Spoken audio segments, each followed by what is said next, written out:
ಲೋಕಸಭೆ ಚುನಾವಣೆಗೆ ದಿನಗಳ ಎಣಿಕೆ ಆಗ್ತಾ ಇದೆ. ಇದಕ್ಕೂ ಮುಂಚೆ ಬೆಳಗಾವಿ ಕಾಂಗ್ರೆಸ್ನಲ್ಲಿ ಲೋಕಸಭಾ ಟಿಕೆಟ್ ಫೈಟ್ ಜೋರಾಗಿದೆ. ದೆಹಲಿಯ ಹೈಕಮಾಂಡ್ ಮಟ್ಟದಲ್ಲಿ ಟಿಕೆಟ್ಗಾಗಿ ತೀವ್ರ ಲಾಬಿ ಆಗಿದೆಯಂತೆ. ಕೈ ಮುಖಂಡ ಕಿರಣ್ ಸಾಧುನವರ, ಜಿಲ್ಲಾಧ್ಯಕ್ಷ ವಿನಯ ನಾವಲಗಟ್ಟಿ, ಮಾಜಿ ಶಾಸಕ ಫಿರೋಜ್ ಸೇಠ್, ಗಿರೀಶ್ ಸೋನ್ವಾಲ್ಕರ್ ಲಾಬಿ ಮುಂದುವರೆಸಿದ್ದಾರೆ. ಮೃಣಾಲ್ ಹೆಬ್ಬಾಳ್ಕರ್ಗೆ ಟಿಕೆಟ್ ಕೊಡಿಸುವಂತೆ ಬೆಂಬಲಿಗರು ಒತ್ತಾಯ ಮಾಡ್ತಾ ಇದ್ದಾರೆ. ಇನ್ನು ಸಚಿವೆ ಲಕ್ಷ್ಮೀ ಹೆಬ್ಬಾಳ್ಕರ್ ಬಳಿ ಒತ್ತಾಯ ಮಾಡಿದ್ದಾರೆ ಬೆಂಬಲಿಗರು.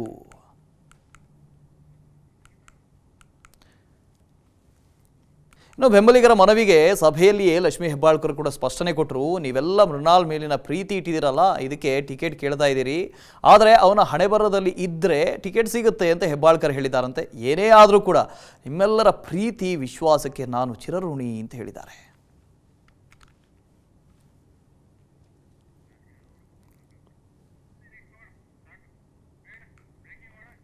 ಲೋಕಸಭೆ ಚುನಾವಣೆಗೆ ದಿನಗಳ ಎಣಿಕೆ ಆಗ್ತಾ ಇದೆ. ಇದಕ್ಕೂ ಮುಂಚೆ ಬೆಳಗಾವಿ ಕಾಂಗ್ರೆಸ್ನಲ್ಲಿ ಲೋಕಸಭಾ ಟಿಕೆಟ್ ಫೈಟ್ ಜೋರಾಗಿದೆ. ದೆಹಲಿಯ ಹೈಕಮಾಂಡ್ ಮಟ್ಟದಲ್ಲಿ ಟಿಕೆಟ್ಗಾಗಿ ತೀವ್ರ ಲಾಬಿ ಆಗಿದೆಯಂತೆ. ಕೈ ಮುಖಂಡ ಕಿರಣ್ ಸಾಧುನವರ, ಜಿಲ್ಲಾಧ್ಯಕ್ಷ ವಿನಯ ನಾವಲಗಟ್ಟಿ, ಮಾಜಿ ಶಾಸಕ ಫಿರೋಜ್ ಸೇಠ್, ಗಿರೀಶ್ ಸೋನ್ವಾಲ್ಕರ್ ಲಾಬಿ ಮುಂದುವರೆಸಿದ್ದಾರೆ.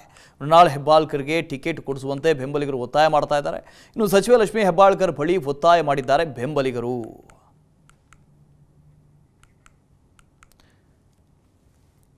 ಇನ್ನು ಬೆಂಬಲಿಗರ ಮನವಿಗೆ ಸಭೆಯಲ್ಲಿಯೇ ಲಕ್ಷ್ಮೀ ಹೆಬ್ಬಾಳ್ಕರ್ ಕೂಡ ಸ್ಪಷ್ಟನೆ ಕೊಟ್ಟರು. ನೀವೆಲ್ಲ ಮೃಣಾಲ್ ಮೇಲಿನ ಪ್ರೀತಿ ಇಟ್ಟಿದ್ದೀರಲ್ಲ, ಇದಕ್ಕೆ ಟಿಕೆಟ್ ಕೇಳ್ತಾ ಇದ್ದೀರಿ. ಆದರೆ ಅವನ ಹಣೆಬರದಲ್ಲಿ ಇದ್ದರೆ ಟಿಕೆಟ್ ಸಿಗುತ್ತೆ ಅಂತ ಹೆಬ್ಬಾಳ್ಕರ್ ಹೇಳಿದ್ದಾರಂತೆ. ಏನೇ ಆದರೂ ಕೂಡ ನಿಮ್ಮೆಲ್ಲರ ಪ್ರೀತಿ ವಿಶ್ವಾಸಕ್ಕೆ ನಾನು ಚಿರಋಣಿ ಅಂತ ಹೇಳಿದ್ದಾರೆ.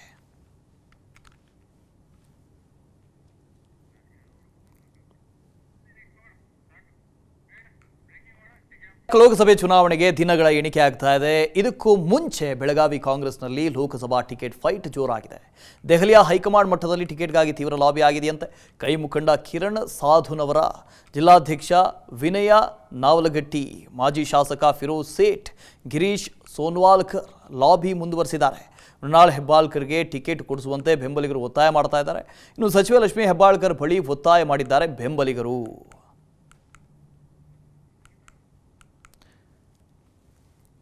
ಇನ್ನು ಬೆಂಬಲಿಗರ ಮನವಿಗೆ ಸಭೆಯಲ್ಲಿಯೇ ಲಕ್ಷ್ಮೀ ಹೆಬ್ಬಾಳ್ಕರ್ ಕೂಡ ಸ್ಪಷ್ಟನೆ ಕೊಟ್ಟರು. ನೀವೆಲ್ಲ ಮೃಣಾಲ್ ಮೇಲಿನ ಪ್ರೀತಿ ಇಟ್ಟಿದ್ದೀರಲ್ಲ, ಇದಕ್ಕೆ ಟಿಕೆಟ್ ಕೇಳ್ತಾ ಇದ್ದೀರಿ.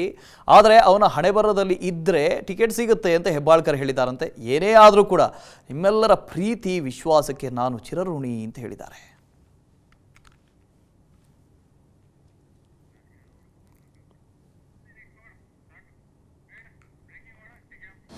ಅನುಕ್ಷಣದ ಸುದ್ದಿಗಳಿಗಾಗಿ ವಿಸ್ತಾರ ನ್ಯೂಸ್ ಯೂಟ್ಯೂಬ್ ಚಾನೆಲ್ ಸಬ್ಸ್ಕ್ರೈಬ್ ಮಾಡಿ. ಹೊಸ ಸುದ್ದಿಗಳ ನೋಟಿಫಿಕೇಶನ್ಗಾಗಿ ಬೆಲ್ ಐಕಾನ್ ಕ್ಲಿಕ್ ಮಾಡಿ. ಲೇಟೆಸ್ಟ್ ಅಪ್ಡೇಟ್ಸ್ಗಾಗಿ www.vistaranews.com ವೆಬ್ಸೈಟ್ಗೆ ವಿಸಿಟ್ ಮಾಡಿ. ಅಂಗೈಯಲ್ಲೇ ಜಗತ್ತಿನ ಸುದ್ದಿ ತಿಳಿಯಲು ವಿಸ್ತಾರ ನ್ಯೂಸ್ ಕನ್ನಡ ಆಪ್ ಡೌನ್ಲೋಡ್ ಮಾಡಿ.